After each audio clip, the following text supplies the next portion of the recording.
पहाड़ में टनल धसी, खतरे में 40 जान। नवयुग ने फिर किया जानलेवा निर्माण। नवयुग कंपनी पर आखिर कौन मेहरबान?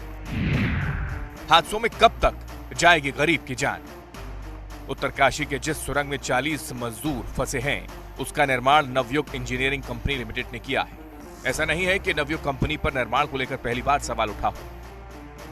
नवयुग कंपनी पर तब भी सवाल उठे थे जब इस साल 31 अगस्त को महाराष्ट्र के ठाणे में समृद्धि एक्सप्रेस वे निर्माण के तीसरे चरण के दौरान यहां पर एक बड़ा हादसा हो गया था। निर्माण के दौरान एक गार्डर गिर गया था, जिसमें 10 श्रमिकों समेत 20 लोगों की मौत हो गई। उस वक्त एक मजदूर के बयान के आधार पर नवयुग कंपनी के कॉन्ट्रैक्टर और VSL कंपनी के कॉन्ट्रैक्टर के खिलाफ मामला दर्ज किया गया था। इस हादसे को 3 महीने हो चुके हैं, लेकिन जांच का अब तक कोई नतीजा नहीं निकला। टनल शुरू होने के पहले निर्माणाधीन कंपनी ने दावा कर दिया था कि सुरंग बनाने में यूरोपियन तकनीक का इस्तेमाल किया जा रहा है।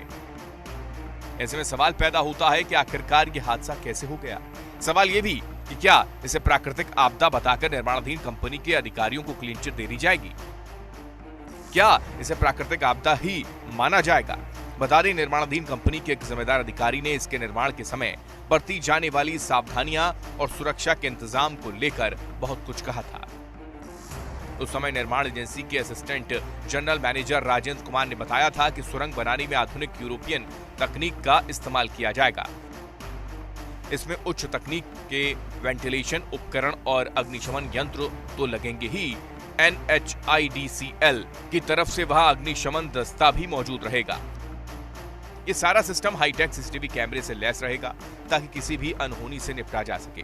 उन्होंने बताया था कि इस डबल लेन सुरंग में एक भाग रिजर्व रहेगा, जो किसी भी अनहोनी की स्थिति में वाहनों को निकालने के उपयोग में लाया जाएगा। लेकिन आप खुद ही सोचिए कि सुरक्षा को लेकर जो दावे किए गए थे, अगर वैसा ही रहा होता तो आज यह हादसा न होता।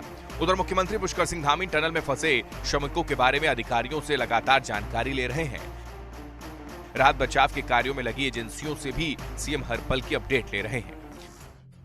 हालांकि इस मामले में अब सियासत गरमा गई। उत्तराखंड कांग्रेस के प्रदेश अध्यक्ष करण मेहरा ने कहा कि इससे पहले हुए हादसे से राज्य सरकार ने कोई सबक नहीं लिया। उन्होंने आरोप लगाया कि यहां नियमों की अनदेखी कर टनल का निर्माण किया गया। उन्होंने सरकार पर कंपनी की कार्रवाई को लेकर भी सवाल उठाए। इस घटना को नजदीक से देख रहे हैं और मैं स्वयं वहां गया भी था। प्रभावित जो परिवार के परिजन हैं, उन सब से भी मैंने बात की है। जो श्रमिक भाई अंदर हैं, उनके पारिवारिक जनों से भी बात हुई है। सभी वहाँ पर कुशल हैं और जो ह्यूम पाइप इत्यादि हैं, टेक्निकल टीम उसको असेंबल्ड करने में लग गई है और जो भी समय लगेगा जल्दी से जल्दी जो है उनकी कुशलता से बाहर आ जाएं, इसी काम में हम सब लोग लगे हुए हैं। भोजन सामग्री और पानी और साथ में ऑक्सीजन की सप्लाई हो रही है।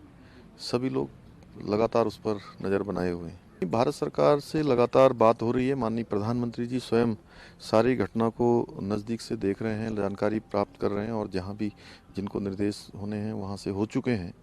और हमने ये भी कहा है कि चूँकि टनलों का काम हमारे उत्तराखंड में बहुत ज़्यादा है, जगह जगह पर टनल बन रही है, इसलिए निकट भविष्य में हम जितनी भी टनल बन रही है उनकी भी सभी की समीक्षा करेंगे। लेकिन मेरे को इतना कहना कि रोहिणी की जो घटना घटी थी 2001 में, उससे सरकार ने कोई सबक नहीं लिया और उस समय भी लापरवाही से अनेकों लोगों की जान गई।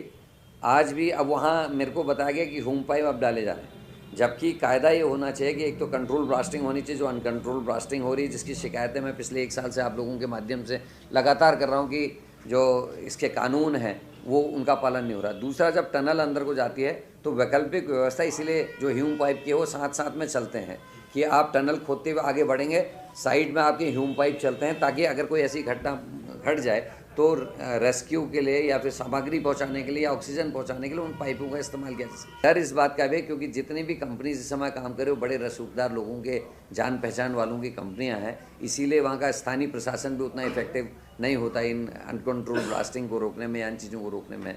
तो इसमें सरकार की जो जाँच होगी वो कितनी इफेक्टिव होगी, ये भी देखने वाला होगा।